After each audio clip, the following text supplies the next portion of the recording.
Last week, we spent a lot of time, too much time, on making our Merc badge fit onto our front grille. When East Coast Scratch and Dent got it right, the badge was upside down, but that is easily remedied. We ended the insert with Chris starting to work on our interior flooring. That flooring gives us our main challenge this week. Our man Auto Mike continues working on our auto electrics, and we're a little bit thin on content this week for episode 123 of A Dream Called Meraaai.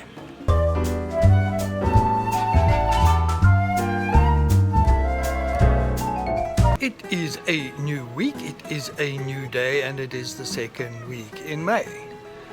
Yep, time, she's flying by, and our big girl, she's parking off, looking very comfortable. And hopefully, I don't know when she's going to be finished, but maybe by Mariki's birthday, which is end of this month, 30th of May. But enough waffling. Let's see what the Oaks are up to this week. Let's begin where we left off last week, our flooring.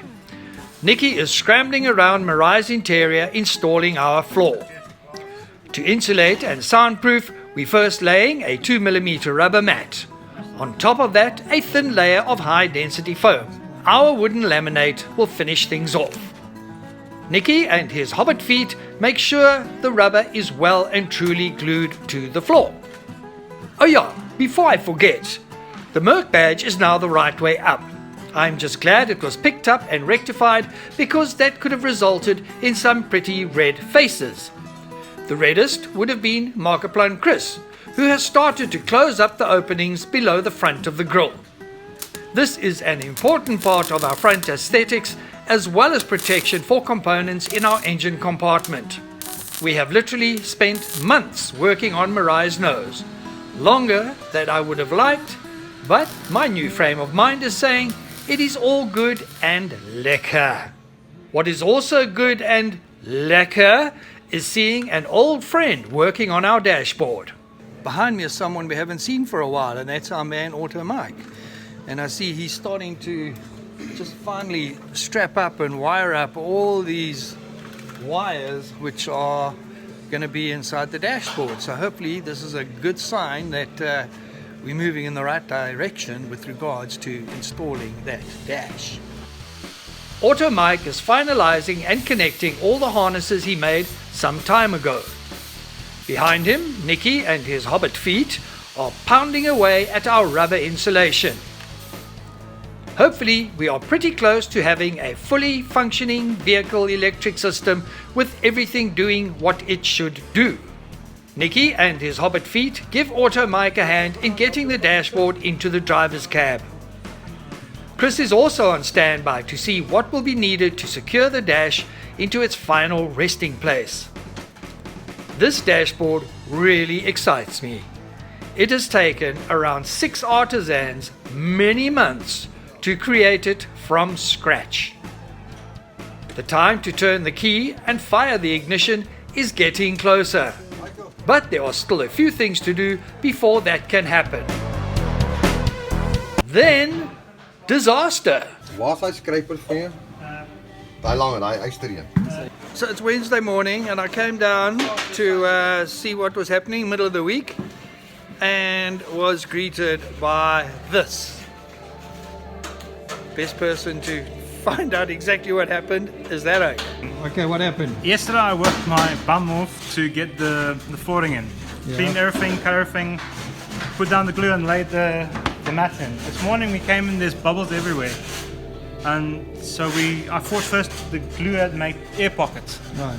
After further inspection, we found out the primer had lifted off the steel floor, and we've got to reseal the floor. Okay. So Bram, how do we fix this? Philip, it's I spoke to Upel, Chris. He says they've got a bar coat, it's a sealant coat that you put over this. But obviously clean it first, and then put the bar coat, and over that the edge primer, and then it's done, and it's sealed off again. Okay. So the glue reacted with it looks like the epoxy primer that's underneath it. Okay. Overnight, there was a chemical reaction between the glue and the epoxy sealer we sealed the floor with all those months, if not years ago. This flooring material was not cheap, so we need to salvage it. Nicky is the man given the unenviable task of getting all the old glue off the rubber. All his hobbit feet effort the day before was for nix, zilch, nada. Time is of the essence, and soon the floor is resealed and we are ready to start all over again. This time round, the guys are making sure that compatible products are used.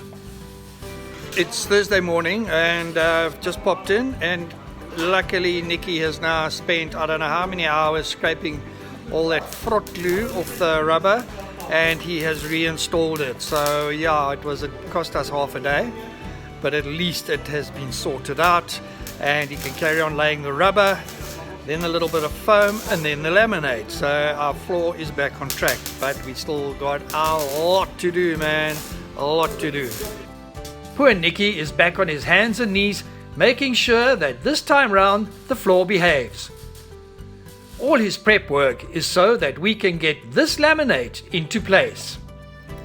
Bram has asked Bonnie Prince Charles to take a break from his coronation to give a hand and help install the wooden laminate. The rubber issue is sorted, and now it is time to finish things off. The exposed floor area is not huge, so hopefully after our setback things can speed up. If anyone can up the pace, it is our man Charles. I hope that in our next episode I can show you the fruits of his labor. Meanwhile, Markiplier, Chris and Bram have started to work on another exciting part of our Meraaai's overall look. Meraaai is going to have a spectacular array of lights in the front, but all within spec and all legal. We've got our main headlights, we've got 2 spots, we've got fog lights, and then we've got running lights.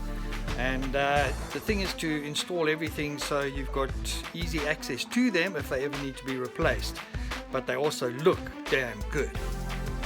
The main headlights are Ford Raptor lights. Our running lights are easy to find off-the-shelf LED lights.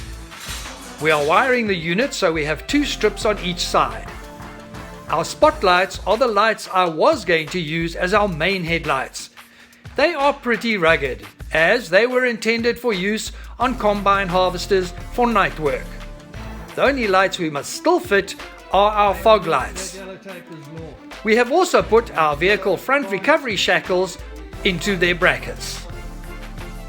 All in all, this has been a quiet week with slow movement, very slow movement. The finishing line seems so far away. That's it for this week. Yeah, sort of lots of little things. That floor was our big curveball.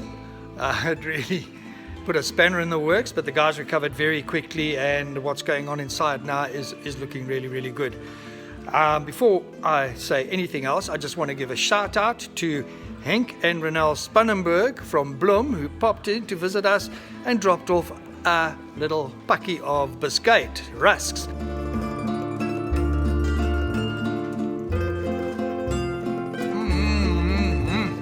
Renelle, you mag hoor, jy mag. Thank you guys, and thank you for your support. It is really appreciated. Otherwise, quite one of these mixed weeks with a lot of little things going on, and there's still more little things going on, but I'm very glad the dash is in, and that dash is looking good, and that auto mic has connected most of the things up, and once we've got the lights all going, man, we are going to have one kick-ass looking Meraaai. So guys, thank you for watching, thank you for being with us. Look after yourselves, look after your families, and keep safe. Remember to like us on Facebook and subscribe to our channel on YouTube. You will find us under A Dream Called Meraaai. Until next time, keep your dreams alive.